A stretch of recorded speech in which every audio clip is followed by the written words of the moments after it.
جواب پہلا سوال من ربو کا، کیا من ربو کا. اب یاد رکھنا ہم سب سے یہ سوال ہوگا. جتنے گئے ان کو بھی ہوا، جتنے ہیں ان کو بھی ہوگا، جتنے آئیں گے ان کو بھی ہوگا. لیکن ایک تعجب کی بات ہے، من ربو کا جواب جو ہے قرآن نے فرمایا.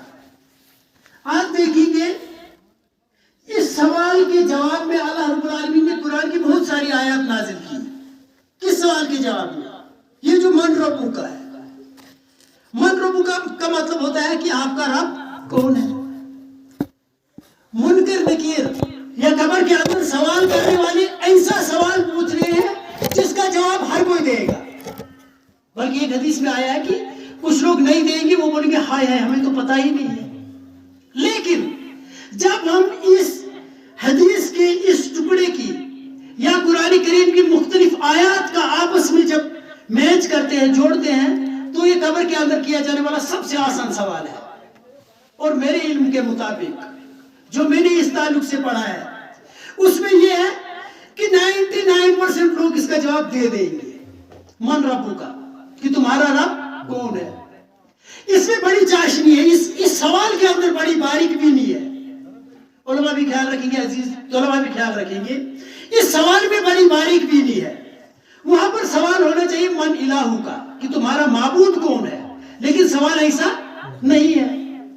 سوال ہے من ربو کا، جس کا جواب اللہ رب العالمین نے کافروں کے بارے میں فرمایا قرآن کریم کی 3 واضح آیتوں میں. ان میں یہ فرمایا اللہ رب العالمین نے وَلَئِن سَأَلْتَهُمْ مَنْ خَلَقَ السَّمَاوَاتِ وَالْأَرْضَ لَيَقُولُنَّ اللَّهُ. جب ربوبیت کے بارے میں آپ کفار کو بھی پوچھو گے، آپ نے اپنی زندگی میں تجربہ کیا ہوگا، آپ کسی مشرک کو بولو، کسی غیر مسلم کو بولو، کسی مرد کو بولو، کسی عورت کو بولو کہ تمہیں یہ زمین آسمان کس نے بنائے، سارے کہتے ہیں اللہ نے بنائے. بولتے ہیں کہ نہیں بولتے؟ اتنا آسان سوال، سب سے آسان سوال جس کا جواب سارے دے دیں گے. اس کا مطلب یہ ہوا کہ توحید کے اندر ربوبیت کی بعد میں نمبر آتا ہے، پہلے الوہیت کا نمبر آئے گا. اسی لیے پہلے سوال میں جب سارے کامیاب ہو گئے، سارے لوگوں نے بولا کہ ہمارا رب اللہ ہے. یہ یہود بھی بولے گا، نصرانی بھی بولے گا، مشرک بھی بولے گا اور مومن بھی بولے گا. من ربو کا، ربی اللہ، میرا رب کون ہے؟ اللہ ہے. رب کا مطلب یہ ہوتا ہے کہ یہ زمین آسمان کس نے پیدا کیے. رب کا مطلب یہ ہوتا ہے کہ آپ کو کس نے بنایا. رب کا مطلب ہوتا ہے یہ تخلیقی معاملات رب سے جڑے ہوتے ہیں. لیکن معاملات جو دوسرا سوال ہے، یہاں پر غور کرنے کا مقام ہے. پہلا تو ربوبیت کا سوال، اس میں سارے لوگ جواب دیں گے، ہاں اس میں اکثر لوگ جواب دے دیں گے. لیکن یہ کامیابی کا نشان نہیں ہے. کوئی دنیا کا انسان صرف اتنا کہہ دے کہ میرا رب اللہ ہے، زمین آسمان اللہ نے پیدا کیے، بارش اللہ پیدا کرتی ہے، یہ اللہ رب العالمین نازل کرتے ہیں، بچے، اولاد، شفا کا معاملہ ہو، بیمار کرنے کا معاملہ ہو، یہ تمام اللہ کرتا ہے. اتنا کافی ہو گیا؟ نہیں، اتنا کافی یہ جواب نہ دنیا میں کافی تھا اور نہ قبر میں کافی ہے، جب تک نہ دوسرے سوال کا جواب دے گا. دوسرا سوال پتہ کیا ہے؟ دوسرا سوال ہوگا، کیا ہے دوسرا سوال؟ دوسرا سوال ما دینو کا. دوسرا سوال ہونا چاہیے یہاں پر من نبیوں کا، لیکن یہاں پر ہے ما دینو کا. دین کو کیوں دوسرے سوال میں مینشن کیا؟ میں نے کتب توحید کا جتنا مطالعہ کیا، جو میں اخذ کر پایا اس سے، اس میں یہ تھا، علماء کرام یہاں پہ ہیں، وہ دیکھتے ہوں گے، ان چیزوں کو پڑھتے ہوں گے. یہ دوسرا سوال جو ہے تعلق رکھتا ہے، دوسرا سوال ہی آپ کو کر دے گا معاملہ حل. کون سا؟ ما دینو کا. دین اس لیے مینشن کرنا ہے کیونکہ رب ہونا اگر کسی نے مان لیا تو کافی نہیں ہے. اب دین پر آئے گا. دوسرا سوال کیا؟ دین کا آپ کا کیا ہے؟ کوئی کہے گا میں یہودی ہوں، اس کا مطلب اس کی ربوبیت ماننا کوئی کام نہیں دے گی. دوسرا کہے گا میں نصرانی ہوں، نہیں چلے گا. تیسرا کہے گا میں مسلمان ہوں، اسلام. پہلا سوال ساروں نے کیا، دوسرے سوال میں آدھے گر گئے. جنہوں نے اسلام کے علاوہ کسی اور دین کا جواب دیا وہ فیل ہو گئے. اب ان کو وہ تیسرے سوال کے لیے کوالیفائی ہی نہیں کر پائیں گے. لیکن حیرت انگیز بات ایک اور ہے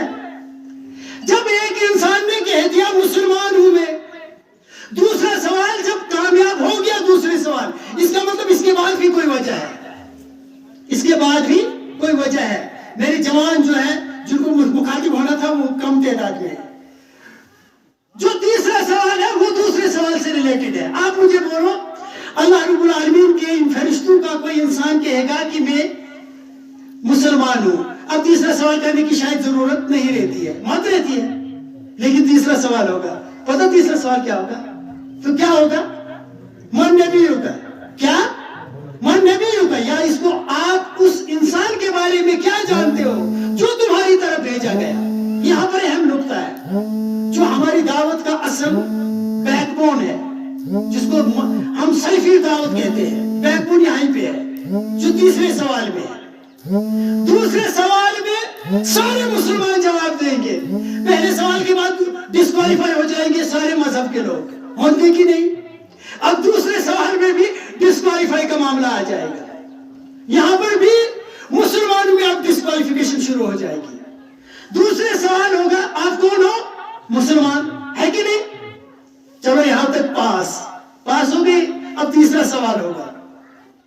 جب ایک انسان کہتا ہے مسلمان ہوں، اسلام میرا مذہب ہے، امت محمدیہ سے یہ سوال زیادہ ریلیٹ کرتا ہے، کیونکہ اس کے جواب میں خود فرمایا محمد رسول اللہ صلی اللہ علیہ وسلم نے جو یہ بتائے گا کہ میرا نبی محمد ہے صلی اللہ علیہ وسلم، وہ پاس ہو جائے گا.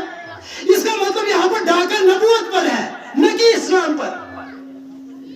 ان تین سوالوں کے جوابات میں آپ دیکھیں گے جو ہمارے جو مورخین ہیں یا جو ہمارے کاتبین ہیں جو توحید کے معاملے میں بات کرتے ہیں، ہزاروں صفحات کی کتابیں لکھتی ہے انہوں نے. ہزاروں صفحات کی کتابیں، لاکھوں صفحات کی کتابیں، بلکہ ہزاروں کتابیں لکھی گئی. معاملہ تیسرے سوال سے جڑا ہے. اس کا مطلب مسلمان ہونے کے بعد بھی لوگ نبوت کو تقسیم کرتے ہیں، نبوت کو تقسیم کرتے ہیں. کل ہی میں ایک بات بتا رہا تھی، یہ بات میں اس لیے کہوں گا اور میں نے ضروری سمجھا. کل ہم شام کو بیٹھے ہوئے تھے ایک مجلس میں، اپنے علماء سے اپنے خطبہ سے بھی اس بات کی طرف میں دھیان دلانے کی کوشش کروں گا. وہ یہ کل میرے پاس کل 2-3 بچے ایسے تھے جو پڑھے لکھے تھے، ویل کوالیفائڈ، مطلب وہ ڈگری ہولڈر تھے. میں یہاں پر یہ بات کیوں کرنا چاہوں گا؟ ہمارے نوجوان جو ہے اس تیسرے سوال کی طرف ذرا دھیان دیں. ایک انسان ہے، مثال کے طور پہ دیکھو کتنا حساس رہنا ہے ہمیں اس تیسرے سوال کے جواب کے بارے میں. من نبیوں کا، تمہارا نبی کون تھا؟ جو مسلمان کی ہے تو اس کو تو کہنا ہی ہے میرا نبی محمد رسول اللہ صلی اللہ علیہ وسلم ہے. لیکن عملی طور پر دور حاضر کا نوجوان ہے وہ فیل ہے اس میں. کیوں فیل ہے؟ ایک انسان ہے، آپ نے نام سنا ہوگا، میرے نوجوان جو ساتھی ہے، میں لینا نہیں چاہتا تھا نام لیکن لینا پڑے گا. وہ اس لیے کہیں کوئی غلط فہمی کا شکار تو نہیں ہو رہا ہے. میں ایک آدمی کی بات کروں گا، وہ ہے ہمارے آج کے اس دور کے ایک وائز، ایک مقرر. وائز اور مقرر الفاظ میں بھی آپ غور کر کے رکھیں گے. وائز کوئی بھی ہو سکتا ہے، مقرر بھی کوئی بھی ہو سکتا ہے. ضروری نہیں ہے اس کے پاس علم ہے کہ نہیں ہے. ہر وائز اور ہر مقرر کو فالو نہیں کرنا ہے. آپ کو ہر صحیح وائز اور ہر صحیح مقرر کو فالو کرنا ہے. معاملہ یہ تھا سوال نمبر 3 کا کہ تمہارا نبی کون ہے. ایک بچہ میرا بول رہا تھا، اپنا ہی بچہ ہے، اپنا ہی بچہ بالکل گھر کا، بولتا ہے نہیں میں تو فالو کرتا ہوں انجینئر مرزا کو. کس کو؟ آپ لوگ بھی جانتے ہوں گے جو جوان ہے. اس لیے میں بول رہا تھا کہ جوانوں کو میں یہ بات بتاتا، لیکن میں اپنے ساتھیوں کو کہوں گا اس بات کو سارے جوانوں تک پھیلانے کی کوشش کیجیے تاکہ آپ لوگ اور ہم لوگ اپنے عقیدے کے اندر کہیں ڈگمگا تو نہیں رہے. ایک بات، میں اس انجینئر مرزا کو کوئی اہمیت نہیں دیتا، لیکن آپ لوگوں کی جانکاری کے لیے اہمیت دینی پڑے گی. یہ تو یہاں پر مجھے نام لینے کی ضرورت نہیں تھی. انجینئر مرزا، ان نے بولا، اس نے تو بخاری شریف کی حدیث پڑھی. میں نے بولا کیا بولا؟ انہوں نے کہا وہاں پر انہوں نے بولا کہ حضرت علی اور حضرت معاویہ کے درمیان جنگ ہوئی اور یہ حدیث بخاری شریف کے اندر موجود ہے. اور جنگ کے بعد کیا ہوا؟ اللہ کے نبی صلی اللہ علیہ وسلم نے پیشن گوئی دی ہے کہ جو ان لوگوں سے جنگ لڑے گا نعوذ باللہ ہے. مثال ایسے الفاظ نہیں ہے, میں ایک مفہوم بتانے کی کوشش کر رہا ہوں تاکہ میں وہ حدیث بیان کر کے کہیں صحابہ کا گستاخ نہ بن جاؤں. اس لیے اس اعتبار سے سامعین کو بھی ان چیزوں کو اخذ کرنا چاہیے. اب معاملہ یہ ہے, انجینئر مرزا کو عربی کی عبارت پڑھنی نہیں آتی ہے, اس کو پتہ ہی نہیں ہوتا ہے عربی کیا ہے. وہ پڑھتا ہے اردو میں اور وہ پڑھتا ہے انگلش میں, عربی میں یا انگلش میں. اور جو ہمارے سیدھے سادے پڑھے لکھے نوجوان ہیں وہ اس کی لفاظی کے شکار ہو جاتے ہیں, وہ اس کی لفاظی کے شکار ہو جاتے ہیں. اور بلکہ نتیجہ یہاں تک پہنچ جاتا ہے, ہم اسلام کے بارے میں شک, آپ بولیں گے آپ وہ تو کیا غلط بول رہا ہے, ہمیں اس کے سننے سے کیا ہوگا؟ اس کے سننے سے یہ ہوگا مستقبل قریب میں جو اس کو فالو کرنے والا ہوگا وہ قرآن پر ضرور شک کرے گا کہ یہ آیت ہو بھی سکتی ہے کہ نہیں ہو سکتی, کیونکہ وہ صحابہ کے بارے میں شک پیدا کرتا ہے. وہ کہتا ہے اس صحابی نے تو اس پر لعن طعن کی, اگر وہ صحیح حدیث میں بھی ہوگی. آپ مجھے بولیے کیا ضروری ہے ایک خطیب کو یہاں پر کھڑا ہو کے, کیا ضروری ہے ایک سوشل میڈیا کے اتنے بڑے پلیٹ فارم پہ لوگوں کو صحابہ کی ایک غلطی کے بارے میں اچھالنا؟ ہم حدودی دعوت کے کیوں اتنے سخت مخالف ہیں؟ اس لیے کیونکہ کیا ضرورت تھی خلافت اور ملوکیت لکھ کے جس میں صحابہ کی غلطیوں کو گنایا گیا؟ ہم کہتے ہیں وہ معصوم علی خطا نہیں تھے, صحابہ معصوم علی خطا نہیں تھے, ان سے غلطیاں ہوئی, وہ انسان تھے. معصوم علی خطا صرف انبیاء ہے, اور محمد رسول اللہ صحابہ سے غلطیاں ہو گئی, لیکن امت کا سب سے بدترین داعی وہ ہے جو ان صحابہ کی غلطیوں کو ممبروں پر پیش کرتا ہے. کیوں کرے گا؟ آپ کو کیا ہے, لڑائی ہو گئی حضرت علی اور حضرت معاویہ کو, آپ کو ان کی لڑائی کے بارے میں قبر میں سوال نہیں ہوگا, اور نہ ہی آپ کو کوئی قیامت کے اندر ایک بھی فرشتہ آئے گا آپ حضرت علی کے ساتھ تھے یا معاویہ کے ساتھ تھے. آپ کو کیا معلوم ہے حضرت علی دوسرے دن گئے ہوں گے حضرت معاویہ سے جو ہے معافی لی ہوگی, آپ کو کیا پتا ہے؟ ہمیں نہیں نہ پتا ہے. لیکن وہ آؤٹ آف کانٹیکسٹ جو حدیث کا اصل مفہوم ہے جماعت لوگوں تک آؤٹ آف کانٹیکسٹ طریقے سے پہنچاتے ہیں. اس لیے میں نوجوانوں سے گزارش کرتا ہوں سوشل میڈیا کے پلیٹ فارم کے اندر جو پر یا یوٹیوب کے ذریعے جن علماء کو سنتے ہو, اللہ کی قسم وہ دو دھاری تلوار ہے, اس کا خیر بھی آپ کو شر سے نہیں بچا سکتا. یوٹیوب کے اندر جن علماء کو آپ فالو کرتے ہیں اس کا خیر بھی آپ کو اس کے شر سے نہیں بچا سکتا, اس کے خیر میں زیادہ شر ہوگا, شر. آپ کو کیا معلوم ہے کون سے عالم دین کی صحیح منہج کی دعوت ہے, کون سی دعوت دے رہا ہے؟ آپ کو پتہ ہی نہیں. کھول رہے اور بہت ایموشنل کرتا ہے طارق جمیل, رونا آ جاتا ہے. رونے دھونے سے کام نہیں چلتا یہاں پر پکی توحید ہونی چاہیے لوگوں. یہاں پر کسی کے رونے سے کچھ عقیدے میں کوئی فرق نہیں پڑ سکتا ہے. اعمال کے اعتبار سے ہوگا, تصوف کی دعوت ہے, بس لوگوں آ جاؤ مسجد میں لگے رہو. میں کل ایک عالم کا پڑھ رہا تھا, کہا مجھے سب سے زیادہ دھوکہ ان لوگوں سے لگتا ہے جو مسجدوں میں صبح سے شام تک بیٹھے رہتے ہیں, کیونکہ شام کو وہ غلط بھی بولتے ہیں. لوگوں نے سبحان اللہ یہ کیا صبح سے شام تک مسجد میں بیٹھا تھا بول رہا تھا. ہمارا منہج ہے, ہم دعوت کو پیش کرتے ہیں آیا وجہ وسیلہ علم کی بنیاد پہ. علم کی بنیاد ہم اسی عالم کو منہج سلف کا صحیح داعی مانتے ہیں جو قرآن و حدیث کے عربی زبان کے رموز اور اس کے کنایات سے واقف ہوگا, عام آدمی کے لیے نہیں. بولتے آپ لوگ تبلیغ جماعت کی مخالفت کرتے ہو, کیوں نہیں کریں گے؟ ایک انسان وہ بات بولتا ہے جس کا اس کو کوئی علم ہی نہیں ہے, وہ قرآن پر بہتان مانتا ہے. مجھے بولو دعوت کا ٹھیکیدار کوئی ایک نہیں ہے, بلکہ میں پرسوں ہی سن رہا تھا شاید صالح الفوزان رحم اللہ یا حفظ اللہ سے, انہوں نے فرمایا ایک حدیث ہے آپ سارے لوگ سنتے رہتے ہیں, بلغوا عنی ولو آیا. اگر آپ کو ایک آیت کا علم ہو دوسروں تک پہنچانی چاہیے, ایک آیت کا علم ہو دوسروں تک پہنچانی چاہیے, ایک حدیث کا علم ہو دوسرے تک پہنچانی ہے. لیکن آپ کو پتہ ہے اس سے مطلب کیا ہے؟ ایک حدیث کا مطلب یہ ہو گیا کہ آپ نے بخاری شریف کا اردو ترجمہ پہنچا دیا اور دوسروں کو پہنچایا نہیں, بلکہ اس کا معنی اور مراد یہ ہے کہ آپ کو اس حدیث کے بارے میں پوری جانکاری ہونی چاہیے. اس کی سند میں کیا رجال ہے, ان کی کیا معاملات ہے, آگے متن میں وہ کیا چیزیں ہیں, اس میں جو سند یہ ہے وہ مسائل کیا ہے؟ آپ شروع ہو گئے ممبروں پہ تقریر کرنے، ہر کسی جس کو مرضی آتی ہے ممبر پہ چڑھ جاتا ہے، تقریر شروع کرتا ہے، اسلام کا داعی بنا ہے۔ یہ تیسرا سوال میں نے بتایا، نبی کائنات صلی اللہ علیہ وسلم نے فرمایا لوگوں تیسرا سوال ہوگا کہ تمہارا نبی کون تھا؟ نبی کا مطلب یہ ہوا نبی نے جو بات بتائی وہ آسمان سے آئی ہے۔ کہاں سے آئی ہے؟ نبی کو اختیار نہیں تھا کہ وحی کے اندر رد و بدل کرے، نبی کو یہ اختیار نہیں تھا، انتظار کر لیتے تھے، رک جاتے تھے جب تک نہ آسمان سے فرشتہ آتا تھا، اے محمد رسول اللہ فلانے آدمی نے سوال کیا، اس کے جواب میں آپ یہ بتاؤ کیا آپ نبی صلی اللہ علیہ وسلم کی سوچ سے تمہاری سوچ زیادہ آگے نکل گئی؟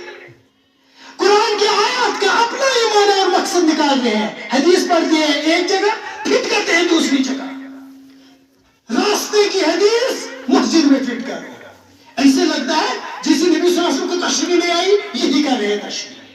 لوگوں اس چیز سے باخبر رہو، پڑھے لکھے نوجوانوں کو اس چیز سے باخبر رہنا چاہیے، جو ہمارے پاس اسلام ہے، جو میں یہاں پر کھڑا ہو کے بتا رہا ہوں، یہ آسمان کا دین ہے، یہ اللہ کا بتایا ہوا ہے، یہ میرے گھر کا نہیں ہے، یہ میری سوچ پر منحصر نہیں ہے۔ حضرت علی نے فرمایا تھا ایک چھوٹے جملے کے اندر، فرمایا لو کان الدین بالرأی، لوگوں اگر یہ سکالروں کی رائے کے مطابق ہوتا، فلسفوں کی سوچ کے مطابق ہوتا، لکان المس تحت الکفر، جب آپ مسا کرو گے، لیکن ہمارے اہل حدیث بھی ماشاءاللہ جب اس کا جراب کے اوپر مسا کرتے ہیں تو ایسے کرتے ہیں، ایسے، یہ اسلام کے اصول کے مطابق اسلام کا مسا ہے، ایسے اوپر سے کرنا ہے۔ حضرت علی نے فرمایا کہا اگر ہماری عقل کے مطابق یہ دین ہوتا، ہماری سوچ کے مطابق یہ دین ہوتا، لگانا محسوس تحت الکفر، تو نیچے سے ہونا چاہیے، تحت الکفر اس جراب کے نیچے سے ہونا چاہیے، لیکن یہ ہمارے عقل کے مطابق یہ آسمان سے آیا ہے۔ اس لیے ہم کہتے ہیں نبی، وہ تو کون کہے گا میں نبی ہوں؟ آپ مجھے بولو، اس سوال کے پیچھے بڑا بیک گراؤنڈ ہے، جو مسلمان کہے گا وہ کہے گا کہ میرا نبی نبی نہیں ہے، یہ عملی طور پر ثابت کر کے دینا ہے سچ میں میرا نبی محمد رسول اللہ صلی اللہ علیہ وسلم۔ آپ تو زبان سے کہتے ہو نبی محمد ہے، لیکن عمل سے تو کوئی اور نبی بیٹھا ہے، اتباع تو کسی اور کی، اقتداء تو کسی اور کی، فرمان تو کسی اور کا، لیکن زبان سے محمد رسول اللہ صلی اللہ علیہ وسلم۔ اسی لیے لوگوں یہ اس منہج کے مطابق جو آپ کو دعوت دے رہا ہے، اور اس منہج کی پہچان یہ ہے قرآن کے الفاظ اللہ کے، قرآن کی تشریح محمد رسول اللہ صلی اللہ علیہ وسلم اور پیش کی صحابہ نے، اس سے آگے ہم دین کے اندر کسی کی دخل اندازی کو قبول نہیں کرتے، یہ ہمارا منہج ہے۔ اگر کوئی صحابی قرآن کی کسی آیت کے ترجمے یا مفہوم میں غلطی کرتا، بلکہ ایسا ہوا ہے جب ایک صحابی نے قرآن کی آیت سنی، اس نے اس کے ترجمے میں مطلب اس کو جو مفہوم سمجھ آیا وہ غلط تھا، باہر نکل گیا، اللہ رب العالمین آسمان سے آیت نازل کرتا تھا، قرآن نازل ہوتا تھا، اگر قرآن نہیں جبریل کو بھیجتے تھے، اے محمد رسول اللہ آپ کے فلانی صحابی نے اس آیت کا معنی غلط دیا ہے، اس کو بلاؤ، اس کی تصحیح کر دو۔ اگر محمد رسول اللہ صلی اللہ علیہ وسلم کوئی حدیث بتاتے تھے، اگر کوئی صحابی اس سے معنی اور مراد نکالتا تھا تو وہ گھر چلا جاتا تھا، وہ اپنے گھر میں سوچتا تھا اس کی معنی یہ ہے، اس کو بھی کیونکہ وہ جانتے تھے نا عربی ہم سے زیادہ، وہ ہم سے زیادہ مطلب نکال سکتے تھے، اور کبھی کبھی ایسا ہو نکال لیتے تھے، پھر جبریل آتا تھا، وحی آتی تھی آسمان سے، فلانے صحابی نے حدیث کا جو معنی نکالا ہے وہ غلط ہے، اس لیے اس کو بلا کے لایا جاتا، اس کی تصحیح ہو جاتی تھی۔ یہ اللہ رسول اللہ صلی اللہ علیہ وسلم کا معاملہ ہوتا تھا اور پھر وحی کا معاملہ ہوتا تھا۔ تو تیسری بات جو ہے تمہارا نبی کون ہے، تو جو کہے گا محمد رسول اللہ صلی اللہ علیہ وسلم، کس منہ سے؟ وہ انسان کہے گا کہ میرا نبی محمد ہے، جو اتباع کسی اور کی کرتا ہے، زبان سے کسی اور کا۔ اس کا مطلب یہ ہوا، اس سوال کے جواب میں یہ ہونا چاہیے میں اتباع بھی کرتا ہوں اور میں مانتا بھی ہوں نبی کا کہ محمد رسول اللہ۔ اگرچہ زبان حال سے وہ یہ جواب نہیں دے گا کہ محمد محمد رسول اللہ صلی اللہ علیہ وسلم کی اتباع کرتا ہوں، لیکن میں یقین سے کہہ سکتا ہوں جو انسان اتباع میں، جو انسان اتباع میں، اطاعت میں، فرما برداری میں محمد رسول اللہ صلی اللہ علیہ وسلم کی مخالفت کرتا ہے، وہ کبھی اس جواب کو نہیں دے سکتا۔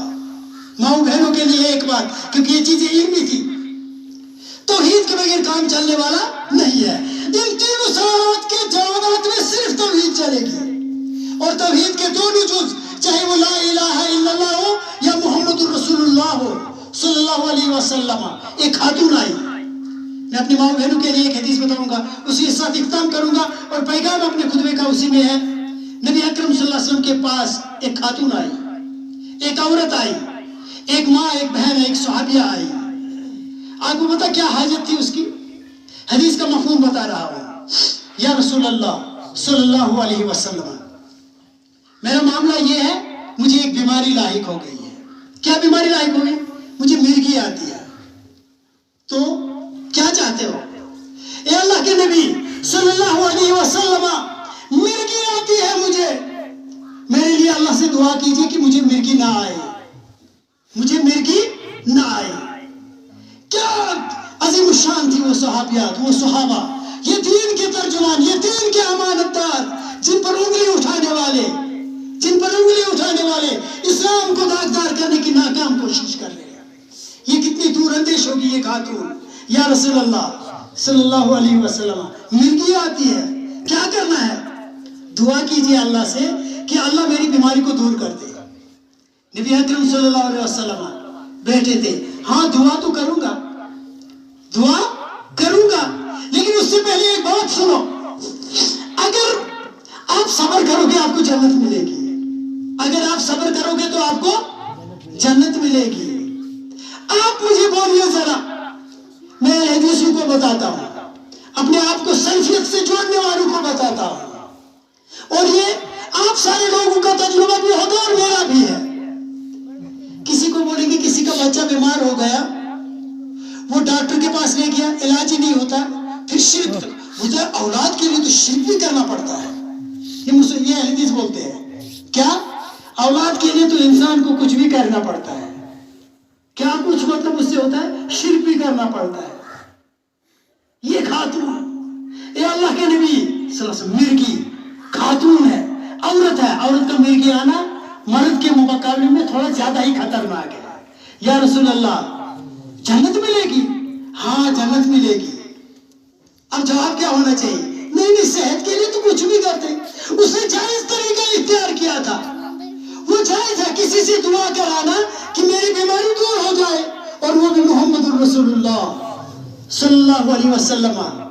اچھا بیماری تو ختم ہو جائے گی اگر دعا کروں گا، لیکن اگر صبر کرو گے تو جنت ملے گی۔ میری ماں بہنوں ذرا غور کرو، بچہ مر جائے کوئی بات نہیں، اولاد مر جائے کوئی بات نہیں، کیا ہی خوب نظارہ ہے واللہ۔ کہاں سنگام کے یہ پہاڑ، نیل کے پہاڑ، کہاں مکہ، ہزاروں میل یہاں سے دور، آسمان سے آنے والی وحی، یہ کس کو معلوم تھا؟ یہ سمندروں کو پار کر کے، یہ سمندروں کو چیرتے ہوئے، ان پہاڑوں کو چیرتے ہوئے آپ کے پاس یہ دولت آئے گی۔ ایک قدردانوں، اہل حدیثوں، اپنے عقیدے پہ ناز کرو، رب کعبہ کی قسم ہے یہ عقیدہ جنت میں جانے کے علاوہ کچھ ہو بھی نہیں سکتا، اس کا انجام جنت ہی جنت ہے اور کچھ نہیں ہے، لیکن بات ہے اس میں ثابت قدمی کی ہے۔ میری ماں اور بہنوں غور کرو، اس عورت نے کہا یا رسول اللہ صلی اللہ علیہ وسلم، مجھے پورا یقین ہے یہ صحابیہ تھی، اور اگر نبی صلی اللہ علیہ وسلم اس کو دعا کرتے، ایک تو اس کی بیماری کی شفا ہو جاتی دنیا میں، دوسری کاروں جنت میں بھی جاتی۔ یا رسول اللہ صلی اللہ علیہ وسلم، نہیں، میری بیماری کی شفا کی دعا مت کیجئے، مجھے جنت چاہیے۔ سبحان اللہ، ذرا اپنے آپ کو ایک منٹ کے لیے ان صحابہ کے عقیدے کے سامنے کھڑے کر لوگو۔ اہل حدیثوں، تمہارا عقیدہ تمہیں مبارک، لیکن آپ کے جو اسوہ ہے آگے وہ صحابہ کرام ہے۔ میری ماں اور بہنوں، ایسی عورتیں، ایسی خواتین صحابیات آپ کے لیے اسوہ حسنہ ہیں، جنہوں نے اپنی زندگیوں کو قربان اللہ صلی اللہ علیہ وسلم مرغی کی شفا کی دعا مت کرو، لیکن معاملہ یہ ہے جب مجھے مرغی آتی ہے میرے کپڑے اتر جاتے ہیں، میں برہنہ ہو جاتی ہوں، میں ننگی ہو جاتی ہوں۔ یا رسول اللہ صلی اللہ علیہ وسلم دعا کیجئے جب مجھے مرغی آئے گی میرے کپڑے نہ اترے۔ محمد رسول اللہ، یہ زمین، یہ نیلا آسمان گواہ ہے، لوگوں مکہ کی سرزمین گواہ ہے۔ محمد رسول اللہ صلی اللہ علیہ وسلم بارگاہ الہی میں اپنے ہاتھ کو بلند کرتے ہیں، دعا کی اس خاتون کے لیے۔ مرغی تو بند ہو گئی، کپڑے بھی اترنا بھی بند ہو گئی، اور وہ عورت جنت میں بھی چلے گئی، کیونکہ ہمارا عقیدہ ہے صحابہ کے بارے میں، وہ صحابہ تو کلہم ودون، وہ سارے کے سارے جنتی ہیں۔ فرمایا محمد رسول اللہ صلی اللہ علیہ وسلم، لوگوں اگر تم میں سے دنیا کا کوئی انسان، بڑا مولوی، بڑا مفتی، بڑا امام، بڑا ولی اللہ، اگر احد پہاڑ کے برابر اللہ کی راہ میں سونے کو خرچ کرے گا تب بھی ایک ستنا سے صحابی کے برابر بھی نہیں پہنچ سکتا۔ ان صحابہ کو داغدار کرنے کی کوشش کی جا رہی ہے ان دعات کے ذریعے، ان لوگوں کے ذریعے جو سوشل میڈیا کے پلیٹ فارم کے اوپر آ کر میرے نوجوانوں کی سوچ کو چھین رہے ہیں۔ لوگوں، آپ ان سے لاکھ درجہ بہتر ہو، 1000 درجہ بہتر ہو، آپ آؤ صحیح منہج کی طرف۔ ہمارا منہج یہ ہے، ہم قرآن کو اور حدیث رسول صلی اللہ علیہ وسلم کو عملاتے ہیں، سمجھتے ہیں، سنتے ہیں، بولتے ہیں اور پڑھتے ہیں صحابہ کے طریقے کے مطابق، صحابہ کے فہم کے مطابق۔ یہی کچھ چند الفاظ تھے، کیونکہ ٹائم کی قلت ہے، بہت کم وقت ہے ہمارے پاس۔ ہمارے فضیلت الاستاد محترم نذیر صاحب کی بھی موجود ہے، ان کا خطاب بھی ہونے والا ہے۔ اللہ رب العالمین سے دعا کرتا ہوں اے رب کائنات آج اس مجلس کے اندر ہماری مغفرت فرما دے۔